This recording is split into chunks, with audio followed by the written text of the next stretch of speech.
The Maine House of Representatives voted narrowly on Tuesday to move forward with a suite of gun legislation after the same measures were approved by the Senate on Monday.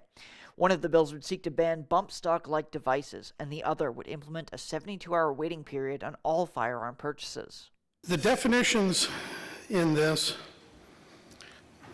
prohibit any firearm currently on the rack in my gun shop.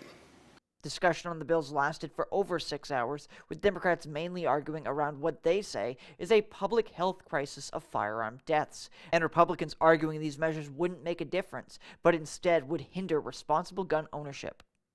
Waiting periods do not restrict responsible gun ownership, but they do create a window of time in which someone in crisis could get help. Madam Speaker, there is no nonpartisan study that definitively demonstrates that a wait period, or so-called cooling off period, lessens the likelihood of a person taking their own life. Another key point of discussion revolved around domestic violence partners. Democrats argued victims are often unable to stop their abusers, citing data from the Maine Coalition to End Domestic Violence. Expecting a victim of abuse who shares deep ties of history, family, and even love with the abusive person, and who potentially has little experience with firearms, to be ready to pull the trigger and kill that person is unrealistic.